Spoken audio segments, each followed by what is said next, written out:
오늘 말씀의 제목 마태복음 족보에서 빠진 사사시대. 구속사 시리즈 3 권의 내용 가운데 핵심 내용 이어서 살펴보도록 하겠습니다. 자, 우리는 지난 시간 이 마태복음 족보 1 기의 인물들 가운데 특별히 이 람과 아미나답 사이에 애굽 거주 기간 430년 대부분이 빠졌다는 것을 배웠죠. 이유는 무엇입니까? 애굽의 종으로 살면서 우상을 섬기고 하나님을 멀리했기 때문이에요. 이 마태복음 족보는 하나님의 뜻을 거역한 사람들을 다 빼낸 족보라는 것이죠. 결국 마태복음 1장 4절 람은 아미나답을 낳고 해서 실제로는 람은 아미나답의 육신적 아버지가 아닌 거예요. 이 사이에 약 430 년이 빠져 있기 때문이죠. 람은 아미나답의 먼 조상인 거예요. 오늘은 두 번째로 마태복음 족보 1기 안에 또 빠진 부분이 있습니다. 바로 사사시대. 사사시대 총 기간이 340 년인데 이 기간 가운데 300 년에 해당하는 사람들을 또 다 빼놨어요. 여기에도 하나님의 메시지가 있겠죠. 오늘은 이 사사시대 300 년의 생략된 기간에 관해서 살펴보도록 하겠습니다. 이 문제가 되는 구간 바로 마태복음 1장 4절 5 절이에요. 나소는 살몬을 낳고 그다음에 살몬은 라합에게서 보아스를 낳고. 근데 가만히 보면 살몬과 보아스가 아버지 아들 관계로 기록되어 있지만 여기에도 문제가 있다는 거예요.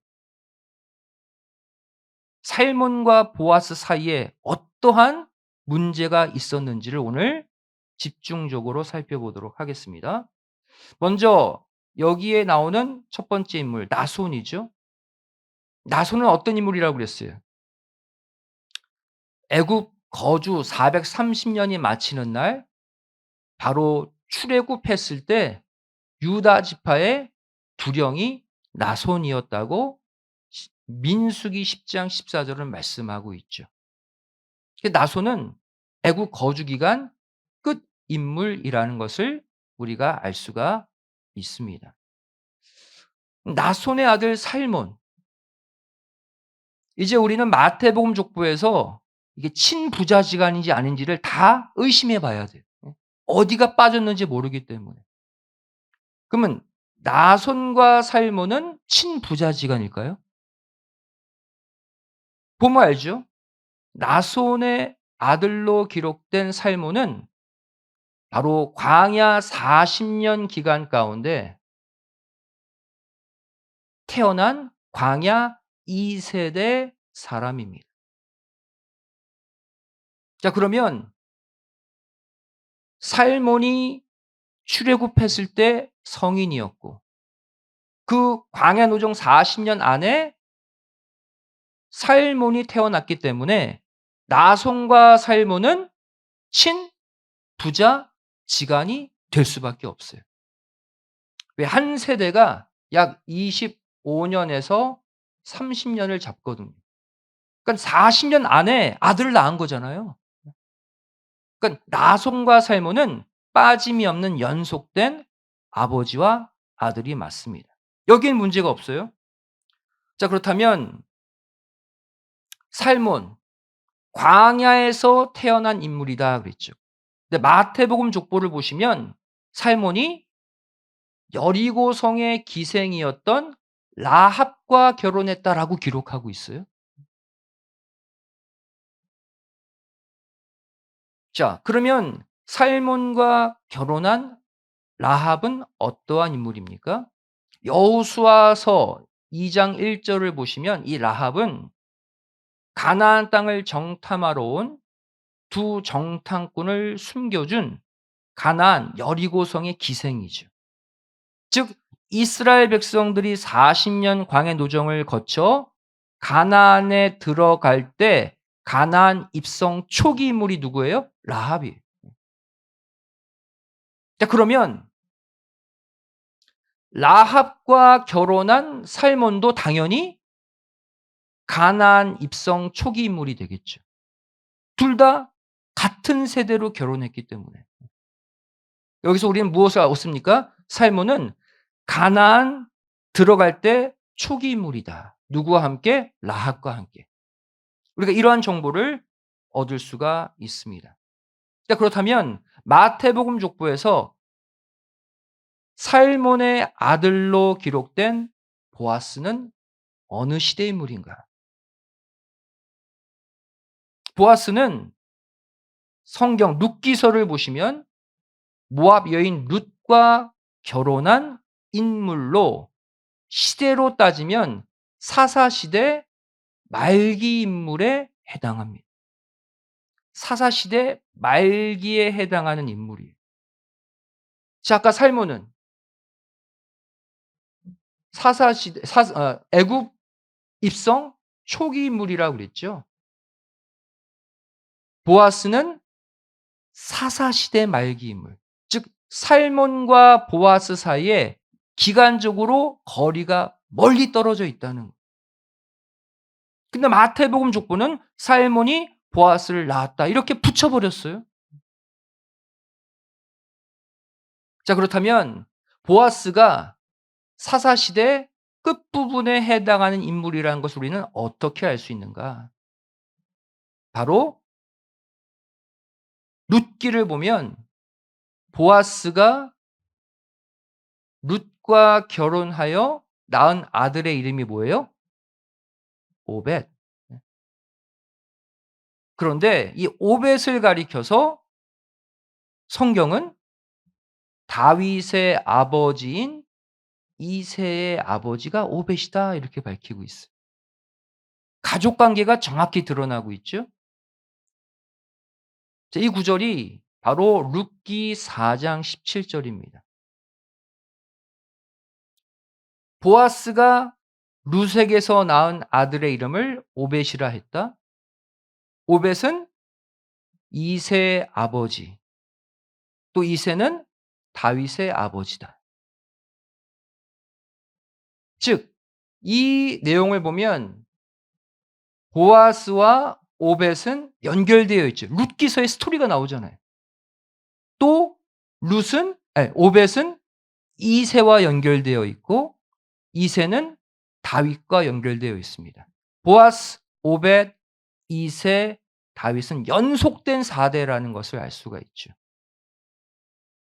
이새와 다윗이 왕정 시대 인물이잖아요. 그러니 보아스와 오벳은 사사 시대 끝 인물인 게 맞는 것이죠. 이렇게 해서 우리는 보아스, 오벳이 살았던 시대가 사사 시대 말기라는 것을 알 수가 있습니다. 자 그렇다면 우리가 좀 구체적으로 다윗의 출생 연대를 우리가 알아요. 주전 1040년으로 알고 있습니다. 솔로몬과 다윗은 유명한 왕이기 때문에 BC 연도를 우리가 알 수가 있어요. 자 그러면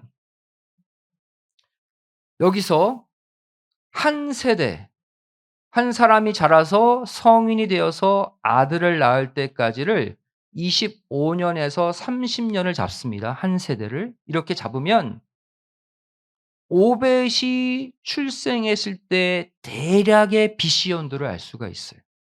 대략. 자, 우리가 다윗이 태어난 BC 연도 1040년 알고 있죠. 그러면 다윗의 아버지 이새가 출생한 BC 연도를 성경은 정확하게 알려주지 않지만 약 한 세대를 25년, 30년을 더해 보면 이새는 대략 주전 1070년에서 1065년경에 탄생한 인물이라는 것을 알 수가 있어요. 그리고 또 한 대를 올라가서 25년, 30년을 더하면 오벳은 대략 1100년에서 1090년 주전 연도로 이때쯤 태어났다는 것을 대략 알 수가 있어요. 자, 오벳이 탄생한 연도에 주목하시기 바랍니다. 오벳이 탄생한 연도 다시 보시면 주전 1100년에서 1090년이죠.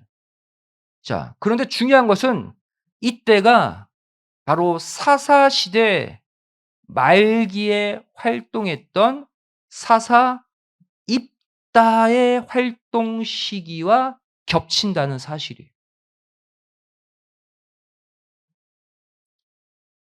구속사 시리즈 3권 집에서 읽어 보세요.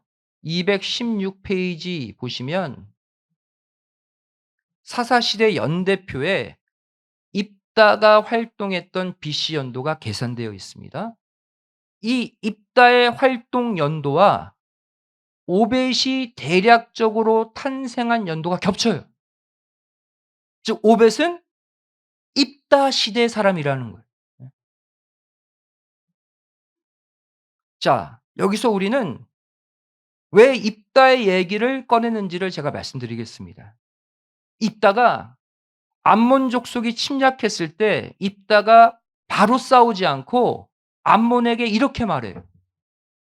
우리가 가나안 땅에 들어온 이후부터 우리 선조가 들어온 이후부터 나 입다가 지금 활동할 때까지 300년이 지났다라고 기간을 얘기합니다. 자, 그 구절이 사사기 11장 26절이에요. 입다가 지금 암몬 족속에게 이렇게 말하고 있어요. 우리 함께 26절 읽겠습니다. 시작. 이스라엘이 헤스본과 그 향촌들과 아로엘과 그 향촌들과 아르논 연안에 있는 모든 성읍에 거한 지 300년이언을 그동안에 너희가 어찌하여 도로 찾지 아니하였느냐? 무슨 말이에요? 야, 우리 조상이 가나안 땅 들어와 정착해서 내가 출현할 때까지 300년이 지났는데 그때까지 가만히 있다가 왜 지금 와서 가나안 땅을 너희 땅이라고 하느냐 그 얘기. 여기서 우리는 어떠한 사실을 알게 됩니까? 이스라엘 백성들이 가나안에 처음 들어왔을 때부터 있다가 활동할 때까지 몇 년이 흘렀다? 300년이 흘렀다는 것을 이 구절이 알려주고 있는 거예요. 그런데 입다는 누구 시대 사람이라고 그랬어요 아까? 보아스 오벳 시대 사사였다. 다시 말하면 가나안 입성 초기 인물 누구예요? 살몬 때부터 사사 시대 말기 인물 보아스 오벳 시대. 왜 이때는 입다 시대와 겹친다고 그랬으니까. 오벳이 태어났을 때 입다가 활동했으니까 보아스하고 같은 동급일 거 아니에요. 그죠? 같은 세대 사람이죠. 보아스 오벳과 입다가 같은 시대라고 봤을 때 살몬부터 보아스 오벳까지 몇 년? 300년의 갭이 있다는 거예요. 왜 입다가 300년 지났다고 얘기했기 때문에. 그래서 우리는 살몬과 보아스 사이에 300년의 갭이 있다는 것을 알게 된 거예요.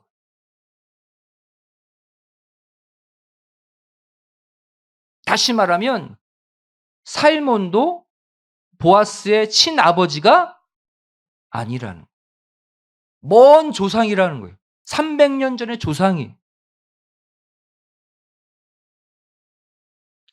자, 이것을 그림으로 잠깐 표현해 보면요. 가나안 입성했을 때 그때 인물이 누구예요? 살몬.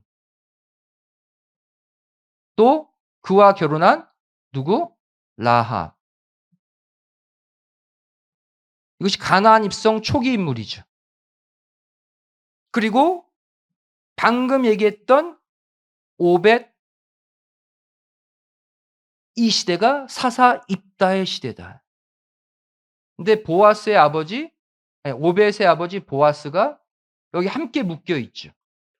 보아스 오벳 시대, 이때가 사사 입다 시대예요.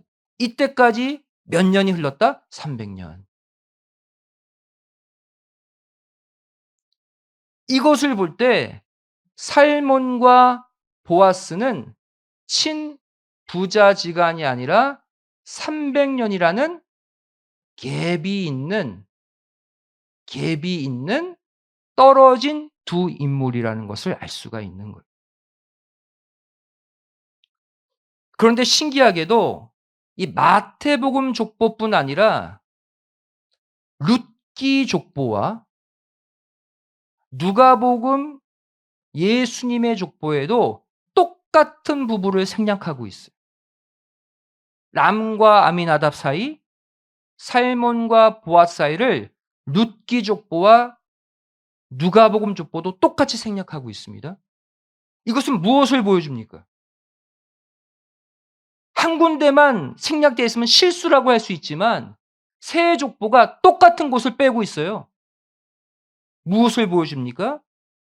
이 생략이 하나님의 중요한 메시지라는 거예요. 그래서 세 군데 마태복음 족보, 룻기 족보, 누가복음 족보의 두 부분을 똑같이 빼고 있는 거예요. 보겠습니다. 룻기서 4장을 보시면 여기 족보가 마지막에 등장해요. 헤스론을 람을 낳았고 람은 아미나답을 낳았고 또 이렇게 표현하고 있죠. 마태복음 족보처럼. 우리가 지난 시간 공부했지만 람과 아미나답 사이에는 애굽 거주 기간 대부분인 430년 대부분이 빠져 있어요. 갭이 있다는 거예요, 실제로는. 룻기 4장 21절 말씀 보세요. 또 살몬은 보아스를 낳았다. 똑같이 표현하고 있죠. 하지만 실제 계산해 보면 살몬과 보아스 사이에는 몇 년?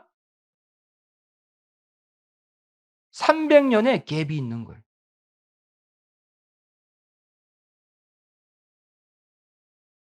누가복음 3장 족보도 보겠습니다. 예수님의 족보인데 이번 상향식 거꾸로 올라갑니다. 그 이상은 보아스요, 그 이상은 살몬이요. 여기도 살몬과 보아스를 잇고 있죠. 하지만 우리가 앞서 말씀드렸듯이 이 사이에는 사사시대 약 300년이 빠져 있죠. 또 암미나답, 그래서 아니라고 나오지만 아니는 람과 동일 인물입니다. 이 사이를 또 붙여놓고 있어요. 하지만 이 사이에는 약 430년의 애국 거주 기간 대부분이 또 빠져 있어요. 세 족보가 람과 아미나답, 살몬 보아스를 똑같이 빼고 있어요. 공통적으로 하나님이 이 기간을 뺨으로써 주시고자 하시는 메시지가 있다는 거예요. 우리 지난 시간 람과 아미나답 사이를 사람들을 하나님이 빼신 이유는 살펴봤죠. 애굽에 종살이하면서 우상을 섬겼던 사람들 다 뺐어요. 예수님의 거룩한 족보에서. 그러면 사사시대 약 300년가량에 해당하는 인물들을 하나님은 왜 또 빼셨을까?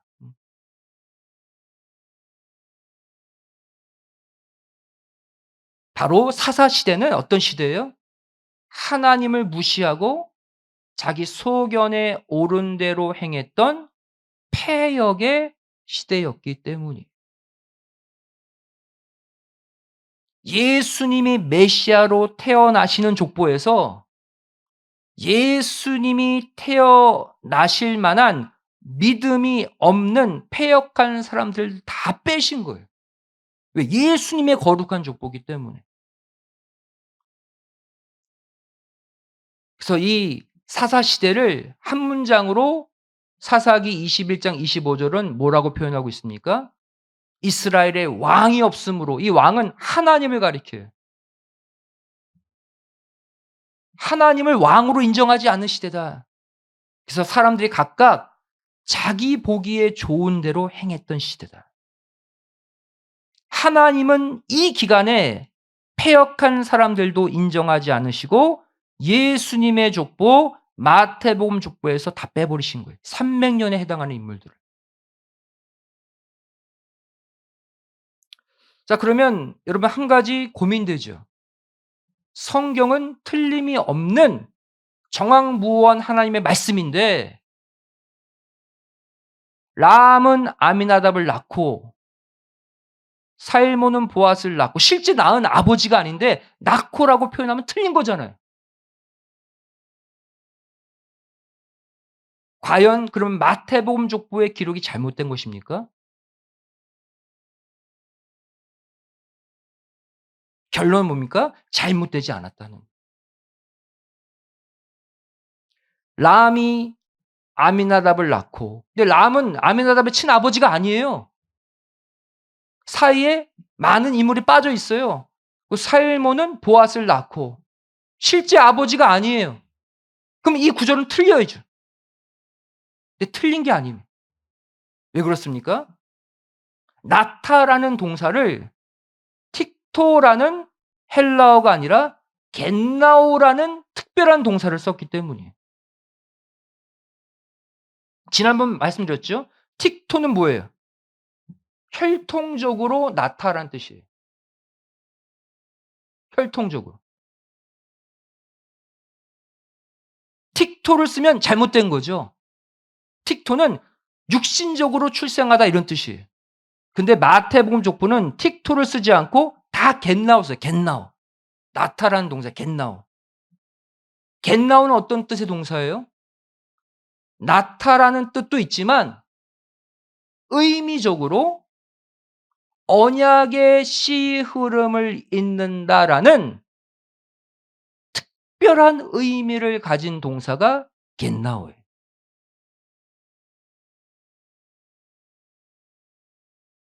선조의 언약의 신앙을 잇는다라는 뜻이 겟나오라고요. 자, 그러면 겟나오의 이 뜻을 가지고 다시 해석해 보겠습니다. 마태복음 1장 4 절에 람이 아미나답을 낳고 이게 뭐라고 그랬어요? 겟나오라고 그랬죠. 겟나오. 그럼 람이 아미나답을 겟나오로 낳았다는 거예요. 틱토가 아니라. 무슨 뜻이에요?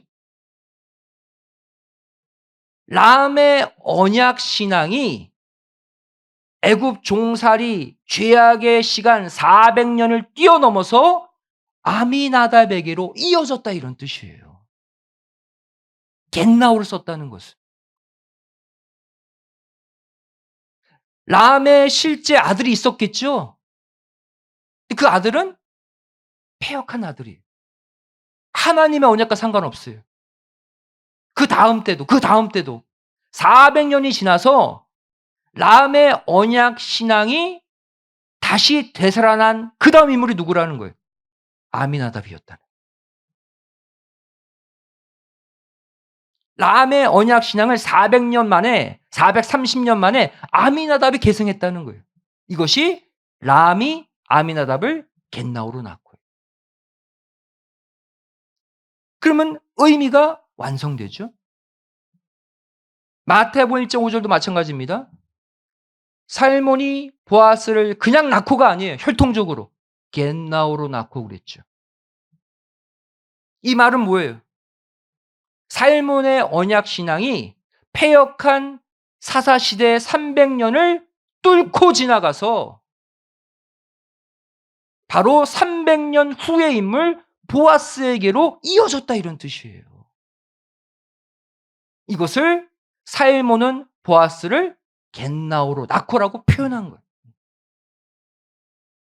성경이 틀린 게 아니라 하나님의 언약의 말씀의 위대한 힘을 보여주기 위한 표현인 거예요.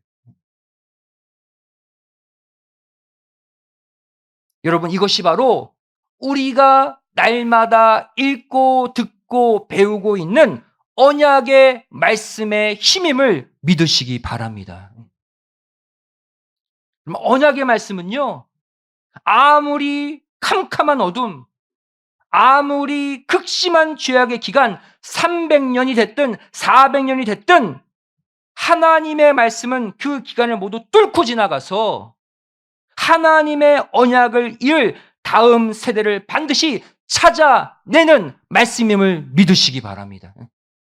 말씀이 이 일을 한 거예요. 말씀이. 얼마나 대단합니까? 우리가 배우는 말씀이 그런 말씀이에요, 여러분들. 대표적인 예를 하나 더 살펴보도록 하겠습니다. 창세기 15장, 우리가 이전에 공부했던 하나님이 아브라함과 맺은 헷불 언약 아시죠? 이 헷불 언약을 근거로 이스라엘 백성들이 출애굽하게 되잖아요. 횃불 언약. 이 횃불 언약이 체결된 연도가 언제입니까? 주전 2082년이에요.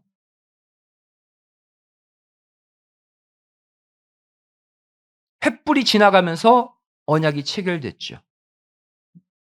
그럼 이 횃불 언약의 핵심 내용이 뭡니까?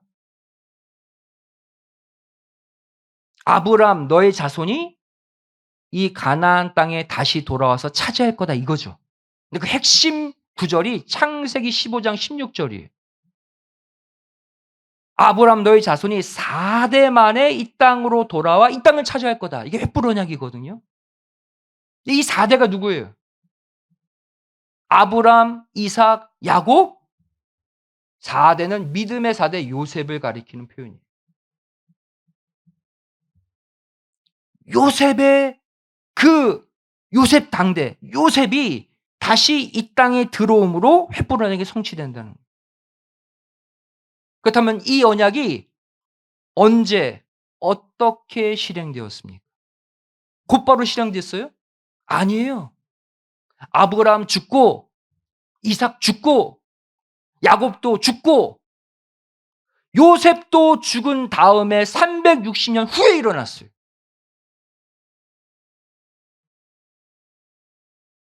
횃불 언약이 맺어진 지는 636년 만이에요.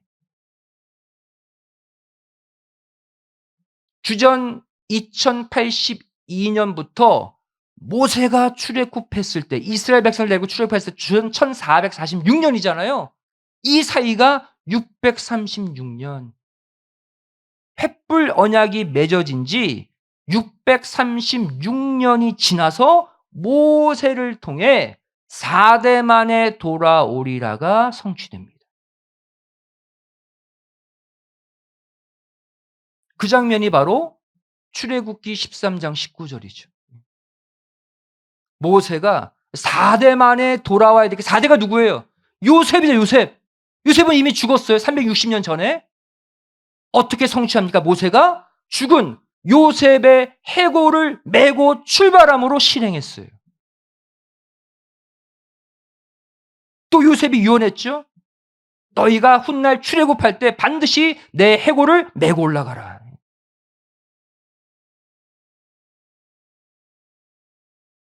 아브라함의 횃불 언약을 맺은 때로부터 몇 년 지난 때예요? 636년 만에. 또 요셉이 내 해골을 메고 올라가야 한다. 요셉의 유언으로부터는 360년 만에 모세가 이 언약을 기억해서 실행하는 거 보세요.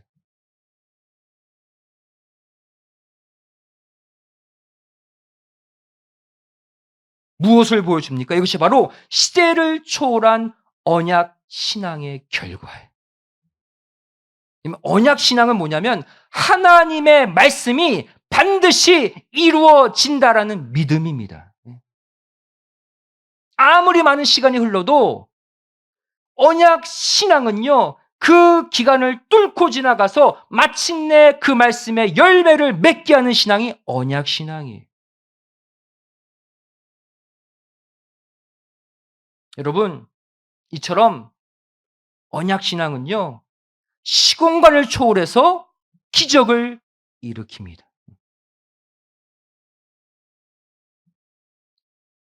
여러분, 힘들고 어려운 순간을 만날 때마다 그냥 기도하지 마시고, 그냥 노력하지 마시고, 하나님의 언약의 말씀을 붙잡고 기도하시고 실행하시기 바랍니다. 나의 힘으로는 뚫고 가지 못하지만 내 안에 믿고 있는 언약의 말씀은 어떠한 장벽도 어떠한 기간도 뚫고 들어가서 그 말씀의 성취 열매를 맺을 줄로 믿습니다. 걱정하지 마세요. 말씀만 믿고 행하면 말씀이 모든 것을 뚫어주고 이루어주는 거예요. 여러분 앞으로 이렇게 기도하세요. 여러분 말씀 지식으로 받지 마세요. 아브라함 정말 좋겠다. 요셉 정말 좋겠다. 그러지 마시고 하나님 아브라함에게 이루어주신 이 말씀, 요셉에게 이루어주신 이 말씀, 지금 내 가정에, 내 자녀에, 내 직장에, 내 건강에 이루어 주세요. 믿음으로 붙잡으면 그 말씀이 시공간을 초월해서 현재 내 가정에 열매를 맺게 해줄 줄로 믿습니다. 이게 언약신앙이에요.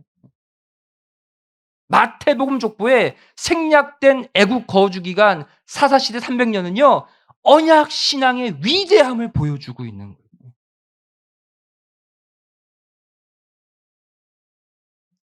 갈라디아서 3장 7절이 말씀하고 있죠.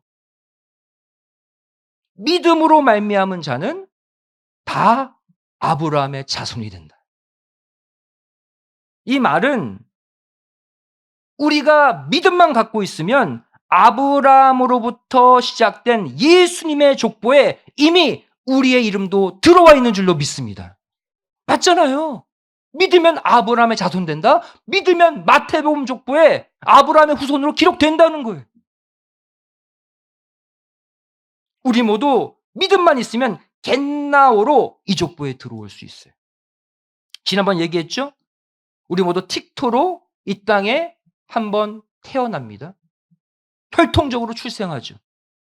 하지만 우리가 언약의 말씀을 굳게 믿으면 우리는 겟나오로 다시 태어나는 거예요. 이게 뭡니까? 거듭남의 신앙이에요. 여러분, 거듭난 인생들이 되세요.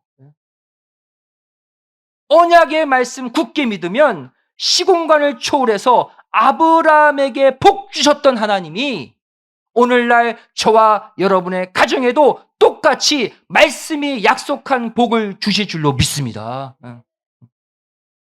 이렇게 아무리 오랜 시간이 흘러도 결국 열매를 맺게 하는 언약의 말씀, 이 밤에 굳게 믿고 기도하셔서 남은 한 주 꼭 승리하시기를 주님의 이름으로 간절히 축원드리겠습니다.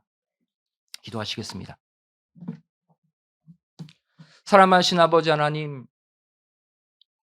저를 마태복음 1장 예수님의 족보가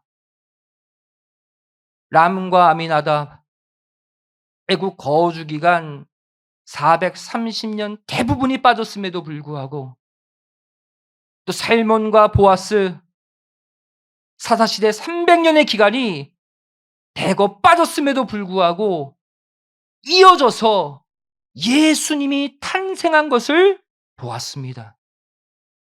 아무리 많은 사람들이 죄를 짓고 많은 사람들이 예수님의 메시아 탄생을 거부했다 할지라도 언약의 말씀은 예수님을 탄생케 만들었습니다. 그 말씀이 오늘날 우리가 믿는 살아계신 하나님의 말씀인 줄로 믿습니다.